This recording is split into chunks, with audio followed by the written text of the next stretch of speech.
The young and the restless spoilers. The quiet halls of Genoa City rarely stay silent for long.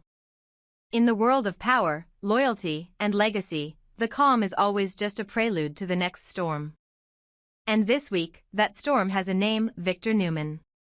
The patriarch of Newman Enterprises, a man long accustomed to manipulating markets, hearts, and destinies alike, has taken his ruthless campaign to an entirely new level. His latest move isn't just business, it's personal, and it's designed to leave scars that may never heal.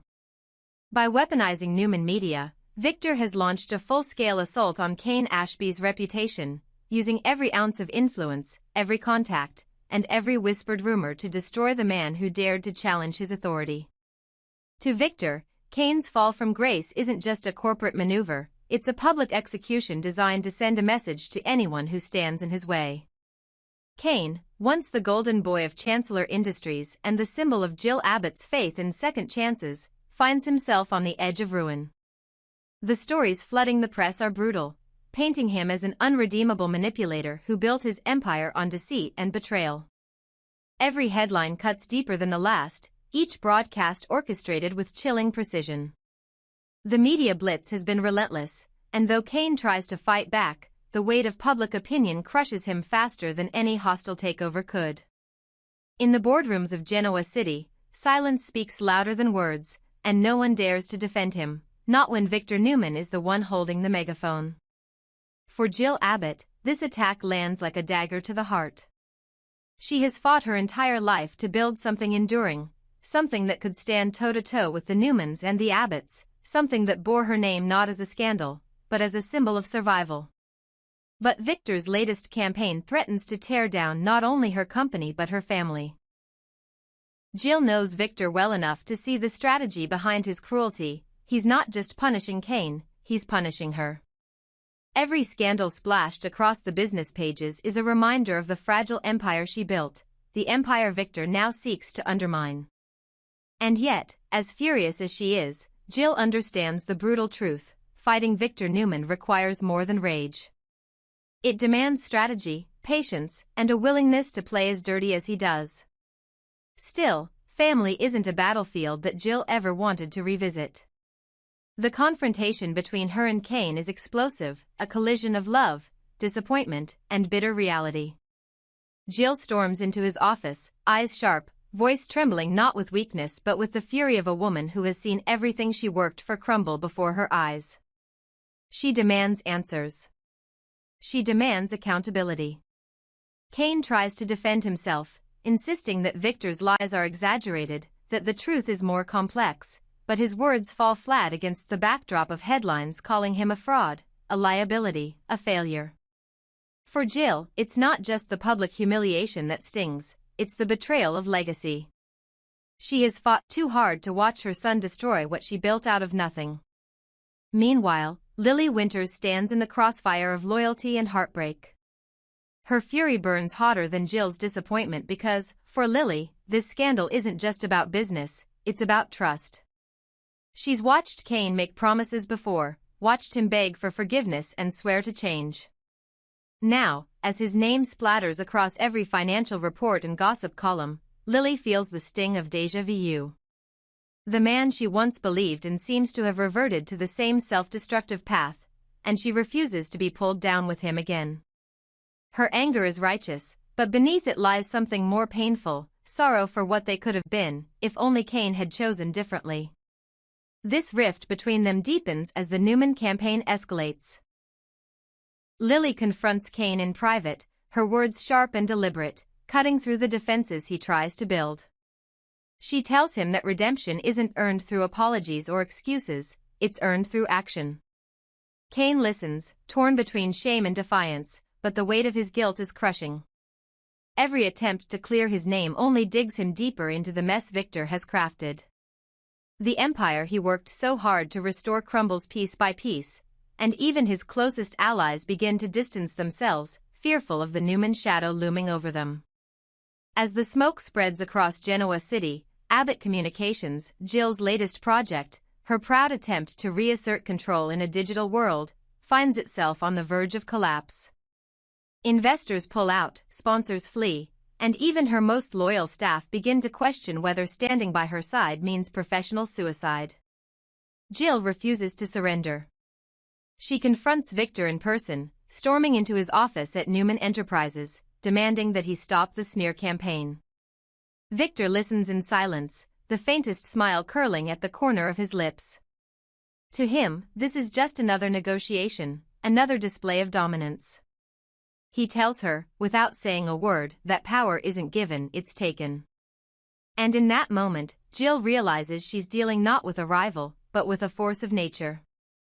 Behind the scenes, the fallout reverberates across the city. The Abbott family, though divided by their own issues, feels the tremors of Jill's struggle. Billy watches from the sidelines, torn between admiration for his mother's resilience and frustration over her obsession with redemption. Devin and Nate, caught in the chaos at Chancellor Winters, question whether aligning with either side will save or destroy them. The web of alliances and betrayals grows denser, and no one is safe from the consequences of Victor's vendetta. Kane, pushed to the brink, begins to lose his grip on everything. His business, his family, his sense of self. He becomes a ghost of the man he once was, haunted by every decision that led him here. Alone in his office, he stares at the remnants of his career, the shredded contracts, the unanswered calls, the headlines that define him now more than any accomplishment ever did. Jill's words echo in his mind, "Fight for your redemption with action, not excuses." And for the first time, Kane realizes that she's right. He can't beg his way out of this, he must rebuild himself from the ground up, even if it means taking on Victor Newman head-on. But redemption in Genoa City is never simple. As Kane prepares to fight back, Victor's next move looms like a storm cloud. There are whispers that Newman Media is preparing another exposé, one that could permanently bury Kane's career and drag Abbott Communications into the grave with it. Jill's board threatens revolt, her investors demand answers, and her enemies circle like vultures. Still, Jill refuses to show weakness. She gathers her remaining allies, the ones who still believe in her vision, and vows to protect what's hers, no matter the cost. For Jill Abbott, defeat is not an option, it's an insult. In the final act of this escalating drama, the lines between business and blood blur completely. Victor's campaign has evolved into something more than revenge, it's a war for legacy, a test of whose name will define Genoa City's future. For decades, the Newman and Abbott families have danced the same dance of ambition, betrayal, retaliation, but this time, the stakes feel higher. It's no longer just about power, it's about identity. Jill's pride, Kane's redemption, Lily's heartbreak, and Victor's dominance have all collided in a perfect storm, and when the dust finally settles, none of them will emerge untouched. In the glittering boardrooms and dimly lit bars of Genoa City, the whispers continue. Has Victor gone too far? Can Jill outmaneuver the man who built his empire on control and fear? Will Kane find a way to reclaim his dignity, or will his fall become the final chapter in the Abbott legacy? The answers are coming, but in the young and the restless, truth is rarely merciful, and redemption never comes without a cost. In Genoa City, reputations are built over decades, and destroyed in a single headline. The morning the Newman Media exposé hit, the air around Chancellor Park seemed heavier, as if the city itself could sense that another storm had arrived. Inside the glass tower of Newman Media, Adam Newman stood before a glowing monitor, his father's voice still echoing in his mind. Victor's command had been clear and cold as steel: publish the story, end the distraction, and remind everyone who truly holds power in this town. Adam had carried out ruthless orders before, but this one felt different. There was something surgical in the way Victor wanted Kane Ashby dismantled, not just professionally, but as a man. The article went live at dawn. Within minutes, the internet pulsed with headlines that tore through the business community like wildfire. Kane Ashby, The Fall of a Fraud, read the lead title, followed by a merciless dissection of his life, every misstep, every moral lapse, every failure as a husband, father, and executive. The words were precise and venomous, crafted to leave no room for redemption. It painted Kane as a man beyond saving, a son who disgraced his family, a father who failed his children, a liability to anyone foolish enough to trust him. By mid-morning, the damage was done. Investors began calling Jill Abbott in panic, stockholders whispered about withdrawing their support, and social media turned Kane's name into a synonym for betrayal. For Victor Newman, the move was strategic perfection. He had long understood that power wasn't maintained through negotiation, it was maintained through fear. Newman Media's takedown wasn't just about destroying Kane, it was about re-establishing the Newman dominance across Genoa City's business landscape. By annihilating Kane's credibility, Victor sent a message to every rival who thought they could operate without his blessing. His empire would remain unchallenged, his word unopposed. The war had been waged in boardrooms and private clubs for decades, but this was something new, a public execution disguised as journalism, carried out by his own son with mechanical precision. Yet, even as Adam watched the numbers spike and the comments flood in, something in him twisted. He had done what his father demanded, but the cost lingered. For once, he found himself wondering whether Newman victories always had to be so merciless. Kane had never been a saint, but there was something haunting in the way Victor's article erased every trace of his humanity. In the silence that followed, Adam closed the laptop and poured himself a drink, trying to drown out the echo of his father's approval, that chilling, quiet satisfaction that told him the job was done. For Kane Ashby, the publication marked the lowest point of his life. He'd seen scandals before, survived whispers and betrayals, but this was different. This wasn't rumor, it was fact wrapped in narrative, truth sharpened into a weapon. Every line felt like a verdict, every comment a nail in the coffin of his legacy. By the time he finished reading the article, his hands were trembling, his reflection in the window blurred by disbelief. The phone kept ringing, colleagues, journalists, and old allies demanding statements he didn't have the strength to make. The walls of his office seemed to close in, suffocating him with the weight of public shame. When Jill Abbott found him later that day aboard her yacht, her temporary refuge from the chaos of Genoa City, she carried the printed article in her hand like a weapon. Her fury radiated through the cabin before she spoke a single word. Decades of fighting corporate wars had hardened her, but this betrayal cut deeper than any business loss. "I built an empire," she said, her voice low and trembling with rage, "and you let them tear it apart." Kane tried to speak, to explain that Victor had orchestrated everything, that this was more than just a smear campaign. But Jill wasn't in a mood for rationalizations. The humiliation was too fresh, too public. She had spent her entire life clawing her way into rooms dominated by men like Victor, only to have her son become the weakness those men exploited. For the first time, Kane saw something in his mother's eyes he had never seen before, disappointment without mercy. This wasn't the tough love she used to pull him back from his mistakes, this was finality. Jill told him that redemption wasn't earned by denial but by action. If he wanted to prove the Newmans wrong, he needed to rise, not talk, not beg, but rebuild. Her words cut through him, leaving him hollow yet desperate to act. But even as she turned away, he knew the gulf between them had widened beyond repair. Then came Lily. Her arrival was unexpected, her anger volcanic. She had read the article too, every word, every insinuation. Standing face to face with the man she once believed could change, she could barely contain the bitterness in her voice. To her, this wasn't just about business or betrayal, it was about the future of their children. "You've made them targets," she told him, her voice trembling between rage and heartbreak. "They'll grow up believing that their father's lies are their inheritance." Those words hit Kane harder than anything Victor could have written. Lily's fury wasn't for revenge, it was for protection.